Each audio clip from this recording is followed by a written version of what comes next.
আজকে আপনাদের সাথে বর্ষাকালের একটা সেরা রেসিপি শেয়ার করব। এই সময় তো বাজারে প্রচুর ইলিশ মাছ পাওয়া যাচ্ছে। এর আগে তো আমি আপনাদের সাথে চিকেন বিরিয়ানি, মটন বিরিয়ানি, পনির বিরিয়ানি রেসিপি শেয়ার করেছি।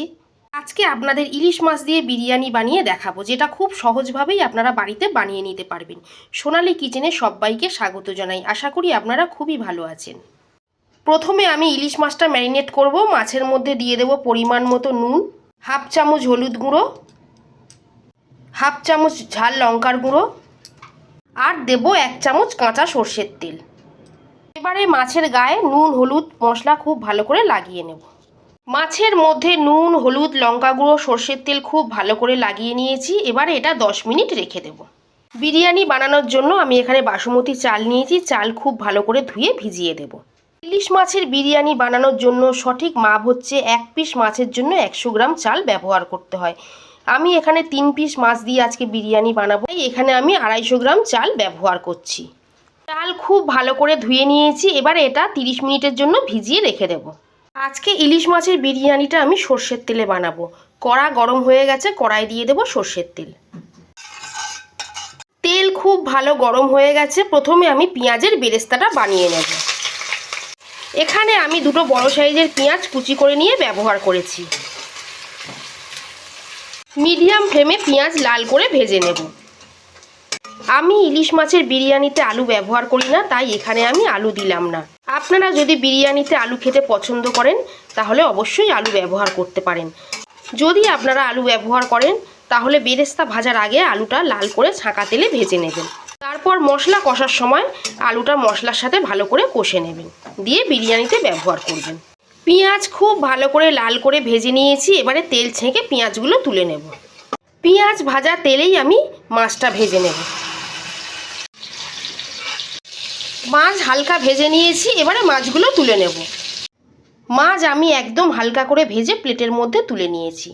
এখানে আমি ইলিশ মাছ ভাজা তেল 1 হাতা তুলে নিলাম। এটা আমি বিরিয়ানির টপ লেয়ারে ব্যবহার করব। এবারে তেলের মধ্যে দিয়ে দেবো 1 চামচ রসুন বাটা, হাফ চামচ আদা বাটা, দেব 1 চামচ কাঁচা লঙ্কা বাটা। আদা রসুন কাঁচা লঙ্কা তেলে খুব ভালো করে ভেজে নেব। আদা রসুনটা ভাজা হতে হতে আমি একটা মশলার পেস্ট রেডি করব। এখানে আমি বড় চামচের 2 চামচ টক দই ভালো করে ফেটিয়ে রেখেছি। তার মধ্যে দিয়ে দেব পরিমাণ মতো নুন, হাফ চামচ হলুদ গুঁড়ো, হাফ চামচ কাশ্মীরি লঙ্কা গুঁড়ো, হাফ চামচ গোলমরিচ গুঁড়ো। যেহেতু এখানে টক দই ব্যবহার করছি, স্বাদটাকে ব্যালেন্স করার জন্য দেব অল্প একটু চিনি, আর দেব 1 চামচ বিরিয়ানি মশলা। দইয়ের সাথে সব মশলা খুব ভালো করে মিশিয়ে নেব। এটা আমার বাড়িতে বানানো বিরিয়ানি মশলা। বিরিয়ানি মশলার রেসিপি আমি আগেই আপনাদের সাথে শেয়ার করেছি, আপনারা একটু চেক করে নেবেন। আদা রসুন কাঁচা লঙ্কা খুব ভালো করে ভেজে নিয়েছি। এবারে এর মধ্যে দিয়ে দেব একটা টমেটো পেস্ট। আমি এখানে ছোট সাইজের একটা টমেটো পেস্ট করে নিয়েছি। টমেটোটা আদা রসুনের সাথে 2 মিনিট মতো ভেজে নেব। মশলা খুব ভালো করে কষে নিয়েছি। এবার তৈরি করে রাখা দইয়ের পেস্টটা এর মধ্যে দিয়ে দেব। লো ফ্লেমে মশলা খুব ভালো করে কষবো। মশলা যত ভালো করে কষা হবে রান্নার স্বাদও কিন্তু তত ভালো হবে। সোনালী কিচেনের রেসিপি যদি আপনাদের ভালো লেগে থাকে তাহলে প্লিজ লাইক করবেন, শেয়ার করবেন, সোনালী কিচেন চ্যানেলটা সাবস্ক্রাইব করে দেবেন। পাশে থাকা বেল আইকনটা অবশ্যই প্রেস করে দেবেন, যাতে আমি চ্যানেলে কোনো নতুন ভিডিও দিলে সেটা খুব তাড়াতাড়ি আপনাদের কাছে পৌঁছে যায়। ফেসবুক থেকে দেখে থাকলে ফেসবুক পেজটা ফলো করে দেবেন। মশলা খুব ভালো করে কষে নিয়েছি। মশলা থেকে তেল ছেড়ে গেছে। মধ্যে দিয়ে দেব দুধ। যেহেতু আমি ইলিশ মাছের বিরিয়ানি বানাচ্ছি, গ্রেভি বানানোর জন্য আমি এখানে জলের বদলে অল্প একটু দুধ ব্যবহার করলাম। জলের বদলে অল্প একটু দুধ ব্যবহার করলে বিরিয়ানির স্বাদ আরও বেশি ভালো হয়। এবারে আমি ভেজে রাখা মাছগুলো মশলার মধ্যে বসিয়ে দেব। আমি এটা ঢাকা দিয়ে 2 মিনিট রেখে দেব। এবারে আমি বিরিয়ানির জন্য ভাতটা বানিয়ে নেব। ভাতের জন্য এখানে জল গরম করতে বসিয়ে দিয়েছি। জলের মধ্যে দিয়ে দেব 2টো তেজপাতা, গোটা গরম মশলা। গোটা গরম মশলার মধ্যে নিয়েছি 4টে ছোটো এলাচ, 2টো লবঙ্গ, দারচিনি, অল্প একটু সাজিরে আর অল্প একটু জয়িত্রী। দেব নুন, আর দেব অল্প একটু ঘি। জলটা খুব ভালো করে ফুটে উঠুক, তারপর আমি এর মধ্যে চালটা দেব। 5 মিনিট পর ফিরে এলাম। বিরিয়ানির জন্য মাছ একদম রেডি। ওপর দিয়ে দেব অল্প একটু বেরেস্তা। গার্নিশের জন্য অল্প একটু বেরেস্তা রেখে বাকি বেরেস্তা আমি মাছের মধ্যে দিয়ে দিলাম। এবারে এটা ঢাকা দিয়ে এবারে আমি গ্যাস বন্ধ করে দেব। জল খুব ভালো করে ফুটতে শুরু করেছে। এবারে আমি চালটা এর মধ্যে দিয়ে দেব। ভাতটা হোক ততক্ষণ আমি একটা দুধের মিশ্রণ রেডি করে নেব।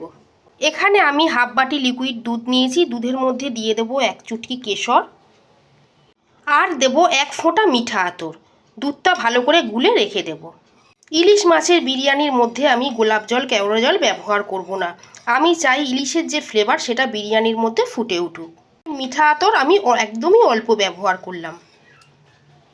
ভাত ফুটতে শুরু করেছে। এবারে এর মধ্যে দিয়ে দেব অর্ধেক পাতিলেবুর রস। এখানে আপনারা পাতিলেবুর রসের বদলে ভিনিগারও ব্যবহার করতে পারেন।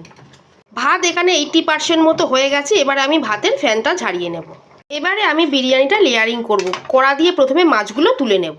আমি অল্প পরিমাণ বিরিয়ানি বানাচ্ছি, তাই বিরিয়ানিটাই কড়াতেই বানাবো। হাঁড়ি বা ডেচকি ব্যবহার করব না। এখান থেকে আমি একটু মশলা তুলে নেব। কড়ায় অল্প একটু মশলা রেখে দিয়েছি। এর মধ্যে দিয়ে দেবো 1/2 চামচ ঘি। ঘিটা মশলার সাথে খুব ভালো করে মিশিয়ে নেব। এবারে বানিয়ে রাখা ভাতটা ওপরে দিয়ে দেব। ভাতের উপর দিয়ে দেবো পেঁয়াজের বেরেস্তা, অল্প একটু বিরিয়ানি মশলা আর দেব গ্রেট করে নেওয়া খোয়া ক্ষীর।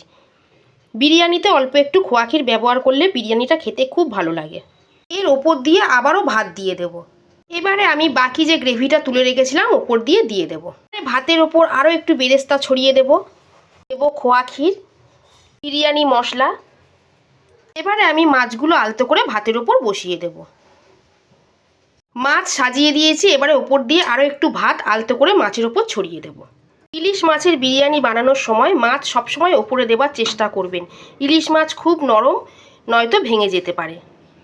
সব শেষে ওপরে টপ লেয়ারে দিয়ে দেব ইলিশ মাছ ভাজা তেল, 1 চামচ ঘি আর দিয়ে দেব দুধে ভিজিয়ে রাখা কেশর। এবারে আমি গ্যাস জেলে গ্যাসের ওপর একটা চাটু বসিয়ে দিয়েছি। তার ওপর আমি কড়াটা বসিয়ে দিয়েছি। এবারে আমি কড়াটা একটা পরিষ্কার কাপড় দিয়ে ঢাকা দিয়ে দিয়েছি। তো ফ্লেমে 15 মিনিট দম দেব, তারপর আপনাদের সার্ভ করে দেখাবো। দেখুন বন্ধুরা, বিরিয়ানিটা কত সুন্দর ঝরঝরে তৈরি হয়েছে। ছুটির দিনে দুপুরবেলা এই রকম বিরিয়ানি থাকলে আর কিছুই লাগবে না। আজকের ইলিশ মাছের বিরিয়ানির এই রেসিপি আপনাদের কেমন লাগলো কমেন্ট করে অবশ্যই জানাবেন।